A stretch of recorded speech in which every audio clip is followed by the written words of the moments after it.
इससे पहले आपको इस चैनल पर 2 और इम्पोर्टेंट वीडियो आपके लिए अपलोड की गई है। फर्स्ट वीडियो में सभी आईपीओ की मेन बोर्ड आईपीओ की ग्रे मार्केट प्रीमियम में क्या कुछ हलचल और कारोबार हो रही है, इसके बारे में इस वीडियो में बात करी गई है। और दूसरे कंपनी के बारे में बात करें दूसरे वीडियो के बारे में, तो यहाँ पे आप लोगों को सभी एसएमई आईपीओ के रिलेटेड क्या कुछ ग्रे मार्केट प्रीमियम में हलचल है, कितने नंबर ऑफ टाइम सब्सक्राइब हुई है, कुछ बेसिक इन्फॉर्मेशन के साथ इन दोनों आईपीओ में आईपीओ के ग्रे मार्केट प्रीमियम के बारे में डिस्कशन किया गया है। तो इन दोनों वीडियो को आप लोग इन डिस्क्रिप्शन से या आप लोग चैनल पर विजिट करके इन दोनों वीडियो को आप लोग देख सकते हो। फर्स्ट ऑफ ऑल यदि हम लोग बात करें Doms Industries Limited company, Inox India और यहाँ पे इंडिया शेल्टर फाइनेंस कंपनी के बारे में, तो इन तीनों आईपीओ को यदि हम लोग देखते हैं तो इन तीनों आईपीओ के रिगार्डिंग आप लोग बात करें तो इस आईपीओ में आज दूसरा दिन अप्लाई करने के लिए, जो कि 5 PM तक आप अप्लाई कर सकते हो।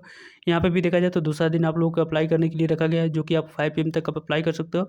और यहाँ पे देखा जाए तो आप लोगों को पहला दिन इस आईपीओ में आज के डेट में रखी गई है अप्लाई करने के लिए। तो जनरली इस आईपीओ में देखा जाए तो आप लोगों को देखा जाए तो कल इन 2 आईपीओ के आखिरी दिन रहने वाले अप्लाई करने के लिए, और इस आईपीओ में देखा जाए तो मंडे के दिन आपको देखा जाए तो यहाँ पे लास्ट डेट रहेगी इस आईपीओ में आप लोगों को अप्लाई करने के लिए। तो इस ओवरऑल आईपीओ के बारे में बात करें तो इन तीनों कंपनियों की इशू साइज़ के बारे में बात करते हैं। तो यहाँ पे कंपनी की इशू साइज़ 1200 करोड़ की आपको देखने को मिल रही है। यहाँ पे भी कंपनी की इशू साइज़ 1200 करोड़ की है, और इसकी इशू साइज़ की बात करें तो यहाँ पे आप लोगों को 1459 करोड़ की देखने को मिल रही है। तो आप लोगों को इशू साइज़ के अकॉर्डिंग बात करें तो सबसे बड़ी इशू साइज़ वाली company Inox India limited company आ जाती है। देन यहाँ पे देखा जाए तो ये दोनों कंपनियाँ सेम प्रायोरिटी पे आप लोगों को आते हुए देखने को मिल जाता है इशू साइज़ के अकॉर्डिंग। लेकिन यदि हम लोग बात करें तो आप लोगों को क्यूआईबी की प्रेजेंस इस आईपीओ में 75% की है, यहाँ पे 50% की है जो शेयर ऑफर की गई है, और यहाँ पे भी देखा जाए तो 50% ही शेयर ऑफर किया गया है। यानी कि इस आईपीओ में देखा जाए तो 35% रिटेलर्स के लिए, और यहाँ पे भी 35% रिटेलर्स के लिए रिजर्व रखा गया है, और इसमें देखा जाए तो 10% ही। यानी कि आप लोगों को देखा जाए तो इशू साइज़ की पूरी बात करें डॉम्स इंडस्ट्रीज आईपीओ में तो 10% ही शेयर रिटेलर्स को एलोकेट किया जाएगा, और इन दोनों आईपीओ में देखा जाए तो आप लोगों को लगभग 35% और 35% शेयर एलोकेट किया जाएगा। तो आइनॉक्स इंडिया आईपीओ के बारे में बात करें तो यहाँ पे आप लोगों को अलॉटमेंट मिलने की चांस और पॉसिबिलिटी इशू साइज़ के अकॉर्डिंग भी ज़्यादा बन रही है। साथ-साथ टोटल आपको देखा जाए तो 35% शेयर ऑफर की गई है रिटेलर्स को। इसकी वजह से भी आप लोगों को आइनॉक्स इंडिया में आपको आने वाले समय में अप्लाई करते हैं तो ज़्यादा अलॉटमेंट मिलने की चांस और पॉसिबिलिटी की बात करें तो यहाँ पे आप लोगों को आइनॉक्स इंडिया आईपीओ आ जाती है। इंडिया शेल्टर की बात करें तो दूसरे नंबर पे यहाँ पे आप लोगों को देखने को मिल रही है अलॉटमेंट मिलने की चांस और पॉसिबिलिटी के अकॉर्डिंग। तीसरे नंबर पे देखा जाए तो यहाँ पे डॉम्स इंडस्ट्री लिमिटेड कंपनी के बारे में हम लोग बात कर रहे हैं। तो फर्स्ट प्रायोरिटी के बारे में बात करें अलॉटमेंट स्टेटस के रिगार्डिंग, तो यहाँ पे आप लोगों को फर्स्ट प्रायोरिटी आप किसको दी जाएगी तो आइनॉक्स इंडिया को।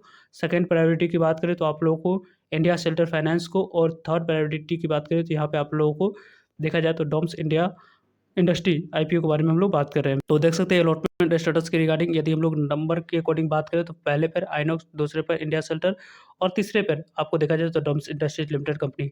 यदि यहाँ पे मल्टीपल डीमैट अकाउंट से आप अप्लाई करते हो तो जाकर आप लोगों को अलॉटमेंट मिलने की चांस और पॉसिबिलिटी ज़्यादा रहेगी। लेकिन बिग एचएनआई कैटेगरी में अप्लाई करते हैं तो सबसे ज़्यादा अलॉटमेंट मिलने की चांस और पॉसिबिलिटी इस कैटेगरी में है। देन यहाँ पे इस कैटेगरी में, और यहाँ पे देखा जाए तो इस कैटेगरी में आप लोगों को सबसे ज़्यादा रहेगी चांस। तो ओवरऑल देख सकते हैं किस तरीके से कैसी आपको अलॉटमेंट मिलने की चांस और पॉसिबिलिटी बन रही है।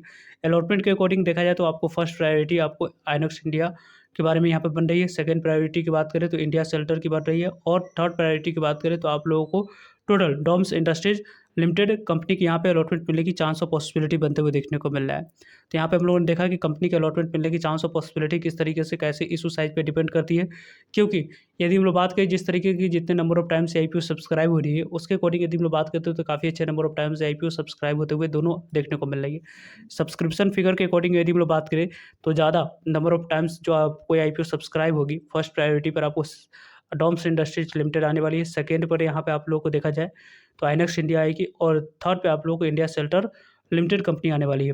देखा जाए तो टोटल नंबर ऑफ एप्लीकेशन के अकॉर्डिंग बात करें तो सबसे ज़्यादा नंबर ऑफ एप्लीकेशन यानी कि नंबर ऑफ टाइम्स जो सब्सक्राइब होगी डॉम्स इंडिया होगी। देन यहाँ पे आप लोगों को आइनॉक्स इंडिया के बारे में बात करें, और उसके बाद आप लोगों को इंडिया शेल्टर फाइनेंस आईपीओ रहने वाली है। तो हम लोगों ने देखा कि आप लोगों को किस तरीके से कैसे नंबर ऑफ टाइम्स के अकॉर्डिंग आपको पहले, दूसरे और तीसरे नंबर पर कौन कौन सी आईपीओ आपको देखने को मिल रही है, और आप लोग अप्लाई करने की प्लानिंग में फर्स्ट प्रायोरिटी किसको दे सकते हैं यदि आपके पास फंड्स की कमी है। तो यहाँ पे आप लोगों को जो ज़्यादा प्रॉफिट दे सकती है और जिसको लॉन्ग टर्म में आप प्रॉफिट के पहले मामले में बात कर लेते हैं, तो प्रॉफिट के मामले में आइनॉक्स इंडिया आपको ज़्यादा प्रॉफिट देती हुई देखने को मिलेगी।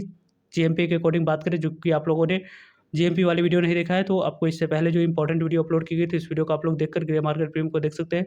दूसरी के बारे में बात करें तो यहाँ पे प्रॉफिट आपको डॉम्स इंडस्ट्रीज लिमिटेड आपको देती हुई देखने को मिलेगी, और तीसरे पर नंबर पे आपको देखा जाए तो India shelter finance limited company आपको आते हुए देखने को मिली। तो प्रॉफिट के अकॉर्डिंग बात करें तो आप लोग को पहले प्रायोरिटी पर आइनॉक्स इंडिया को देनी चाहिए और दूसरे प्रायोरिटी पर आप लोग को डॉम्स इंडिया इंडस्ट्रीज आईपीओ को देनी चाहिए और इंडिया शेल्टर को तीसरे नंबर पे प्रॉफिट के अकॉर्डिंग यदि आप अप्लाई करने की प्लानिंग कर रहे हैं तो आपको देनी चाहिए। यदि हम लोग बात करें लॉन्ग टर्म के लिए, यानी कि आप लोगों को लॉन्ग टर्म के लिए यदि इस दोनों तीनों कंपनियों में इन्वेस्टमेंट करने की प्लानिंग कर रहे हैं तो फर्स्ट प्रायोरिटी भी आइनॉक्स इंडिया को देनी चाहिए। सेकंड आपको देखा जाए तो आपको इंडिया शेल्टर को देनी चाहिए और थर्ड आप लोगों को यहाँ पे देखा जाए तो डॉम्स इंडस्ट्रीज लिमिटेड कंपनी को देनी चाहिए। यूनिक बिजनेस मॉडल इस कंपनी की है। यह कंपनी लॉन्ग टर्म में अच्छी परफॉर्मेंस करके आपको दिखाएगी। यह कंपनी ग्रोथ ओरिएंटेड बिजनेस में कंपनी काम कर रही है। लॉन्ग टर्म में यह कंपनी अच्छे रिटर्न्स देगी। लेकिन जिस तरीके से जीएमपी इस कंपनी के कारोबार कर रही है, इसके अकॉर्डिंग जब इस कंपनी की लिस्टिंग हुई तो वैल्यूएशन वाइज काफ़ी ज़्यादा ओवर वैल्यूड दिखेगी। इस कारण से आप लोगों को यहाँ पे थोड़ी सी तीसरे नंबर पर डॉम्स इंडस्ट्रीज लिमिटेड को लॉन्ग टर्म के लिए यदि हम लोग लेकर चले तो अच्छी बात रहेगी। यदि हम लोग बिजनेस मॉडल के अकॉर्डिंग बात करें तो यहाँ पे यूनिक बिजनेस मॉडल इस कंपनी की है। सेकेंड यहाँ पे देखा जाए तो इस कंपनी की भी ग्रोथ फाइनेंस सेक्टर में काफ़ी अच्छी आने वाले समय में देखने को मिलेगी। जिस तरीके से इंडिया की ग्रोथ होगी उसी तरीके से फाइनेंस सेक्टर में भी ग्रोथ देखने को मिलेगा। स्टेशनरी की बात करें तो यह कंपनी के 3 साल के बाद अच्छे रिकॉर्ड आपको ग्रोथ देखने को मिल सकती है, जो आपको कंपनी फैसिलिटी बढ़ाने वाली है इंफ्रास्ट्रक्चर के रिलेटेड। उसके बाद तो ओवरऑल देखा जाए तो यहाँ पे बिजनेस के अकॉर्डिंग भी पहले नंबर पर आइनॉक्स ही आते हुए देखने को मिल रही है। और यदि हम लोग बात करें, यदि आपके पास फंड्स की कमी है और अलॉटमेंट चांस आपकी सबसे ज़्यादा आपको चाहिए, अलॉटमेंट मिलने की चांस और पॉसिबिलिटी और प्रॉफिटेबिलिटी के अनुसार से, तो आपके पास फंड्स की कमी है तो आप लोग पहले नंबर पर जा सकते हैं। आपको डॉम्स यहाँ पे आइनॉक्स इंडिया के पास, आइनॉक्स इंडिया में आपको प्रॉफिट भी ज़्यादा मिलेगी, साथ-साथ अलॉटमेंट मिलने की चांस और पॉसिबिलिटी भी ज़्यादा रहेगी। यहाँ पे देखा जाए तो थोड़ी-सी अलॉटमेंट मिलने की चांस और पॉसिबिलिटी ज़्यादा नहीं रहने वाली है, लेकिन यहाँ पे प्रॉफिट आपको ज़्यादा इस आईपीओ के कंपेयर में आपको मिलते हुए देखने को मिलेगी इंडिया शेल्टर आईपीओ के बारे में। यहाँ पे प्रॉफिट कम मिलेगी, लेकिन आपको ज़्यादा से ज़्यादा आपको देखा जाए तो अलॉटमेंट मिलने की चांस और पॉसिबिलिटी रहने वाली है। तो ओवरऑल फर्स्ट प्रायोरिटी पर यदि आपके पास फंड्स की कमी है तो आइनॉक्स इंडिया को देख सकते हैं। सेकंड पर आप लोग डॉम्स इंडिया को देख सकते हैं और थर्ड प्रायोरिटी पर आप लोग इंडिया शेल्टर फाइनेंस आईपीओ को रख सकते हो। तो इस तरीके से आप लोगों को यहाँ पे देखा जाए तो फर्स्ट, सेकंड और थर्ड रैंकिंग अपने अनुसार से जिस तरीके की जैसे आपको रिस्क टू रिवॉर्ड और बैलेंस शीट अलाउ कर रही है उसके अकॉर्डिंग आप देख सकते हो। वैसे देखा जाए तो आइनॉक्स इंडिया आईपीओ की बात करें या आप लोगों को डॉम्स इंडिया हो गई या इंडिया शेल्टर आईपीओ हो गई, इन तीनों आईपीओ में 5 पीएम तक आपको कितने नंबर ऑफ टाइम सब्सक्राइब होती है, उसके रिगार्डिंग 5 पीएम के बाद इंपॉर्टेंट वीडियो के माध्यम से आप लोग को अपडेट कर दी जाएँगे। सो चैनल को सब्सक्राइब करके रखिएगा ताकि आप लोग को अपडेट मिल पाए और किसी भी तरीके की कोई फर्दर डाउट क्वेरी है तो आप लोग कमेंट्स करके पूछ सकते हो। वैसे इन तीनों आईपीओ के रिलेटेड आपकी क्या ओपिनियन है, किस तरीके से कैसे किस कंपनी को फर्स्ट प्रायोरिटी, सेकंड प्रायोरिटी और थर्ड प्रायोरिटी आप लोग दे रहे हो? कमेंट्स करके बताते हो ताकि मुझे भी इन्फॉर्मेशन मिलेगी और साथ-साथ आप लोगों के लिए इतनी मेहनत मैं करता हूँ, तो आप लोग वीडियो को लाइक नहीं करते हो, साथ-साथ चैनल को सब्सक्राइब और शेयर भी आप लोग नहीं करते हो, तो आप लोग ये गलती काम कर रहे हैं। प्लीज़ यहाँ पे इस तरीके की आपको गलती नहीं करनी है। आप अपने अलॉटमेंट चांस को बढ़ाना चाहते हैं, तो चैनल को लाइक, शेयर और सब्सक्राइब ज़रूर करें। सो इस आईपीओ के रिलेटेड आप लोग टाइम टू टाइम ऐसे ही अपडेट मिलते रहेंगे। किसी भी तरह की कोई भी लॉजिकली क्वेश्चन आपकी रही तो उसके बारे में भी हम लोग बात करेंगे। सो आई होप आपके लिए सारी इन्फॉर्मेशन यूज़फुल है। वीडियो को लाइक, चैनल को सब्सक्राइब और शेयर करने के लिए आप सभी का धन्यवाद। मिलते हैं एक नए इन्फॉर्मेटिव वीडियो में, तब तक के लिए जय हिंद, जय भारत।